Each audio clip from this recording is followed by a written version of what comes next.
और अब बात करते हैं बेंगलुरु में चल रही एरो इंडिया 2025 की, जहां भविष्य के हथियारों की प्रदर्शनी लगी हुई है।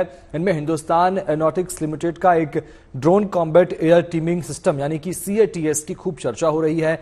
HAL ने भविष्य की चुनौतियों को ध्यान में रखते हुए एक ड्रोन का प्रोटोटाइप तैयार किया है। CATS दुश्मनों पर हमला करने के साथ साथ अपने ऊपर हो रहे हमलों को नाकाम करने का दम रखता है। ये दुश्मन के इलाके में 700 किलोमीटर अंदर तक जाकर सटीक हमला कर सकता है। इसे तेजस जैसे विमान से नियंत्रित किया जा सकता है। मिशन को पूरा करने के बाद ये ड्रोन अपने बेस पर लौटने में सक्षम है। माना जा रहा है कि भारत की स्वदेशी रक्षा क्षमताओं को रफ्तार देने में ये मील का पत्थर साबित होगा।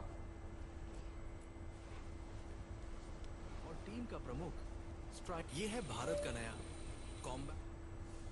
अक्सर हम देखते हैं कि रेलवे ट्रैक पर आई तकनीकी खराबी का समय रहते पता न लगने की वजह से कई हादसे हो जाते हैं। ऐसे हादसों से बचने के लिए IIT मंडी के छात्रों ने एक ऐसा ऑटोमेटिक मॉडल तैयार किया है जो समय रहते ही ट्रैक पर आई तकनीकी खराबी का पता भी लगा लेगा और अलर्ट भी करेगा। इसको नाम दिया गया है ऑटोमेटिक गाइडेड व्हीकल। प्रोजेक्ट के छात्रों का कहना है कि मौजूदा समय में रेलवे के ट्रैक के क्रैक और उसमें भविष्य में आने वाली तकनीकी खराबी का पता लगाने के लिए कोई यंत्र मौजूद नहीं है। इस काम को मैन्युअली ही किया जाता है, लेकिन अब ऐसा नहीं है।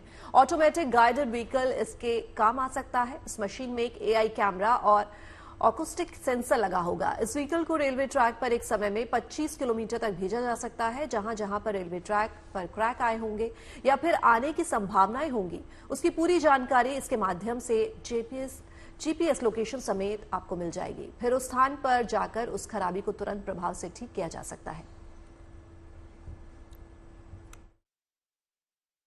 ये हमने प्रोजेक्ट जो बनाया है ये इंडियन रेलवेज के लिए बनाया है। ये एक ऑटोमेटिक गाइडेड व्हीकल है जो रेलवे ट्रैक में अपने आप चलेगी और कैमरा के थ्रू जो रेलवे ट्रैक में क्रैक्स आते हैं जिसके कारण बहुत सारे एक्सीडेंट्स होते हैं, उसके लिए हमने एक ये डेवलप किया है। ये AI मॉडल के थ्रू क्रैक डिटेक्ट कर रहा है, जो कि मतलब अभी तक जो होता था इंडियन रेलवेज में कि मैनुअली जाके लोग वहाँ पे देखते थे और साउंड के थ्रू चेक करते थे, लेकिन हमने जो बनाया है हमको बस इसको ट्रैक में छोड़ देना है और एक पॉइंट से दूसरे पॉइंट जाके जहाँ पे भी क्रैक होगी उसकी GPS लोकेशन हमको सेंड कर देगा, तो हमको डायरेक्ट पता चल जाएगा कि कहाँ कहाँ रेलवे ट्रैक में दिक्कत है।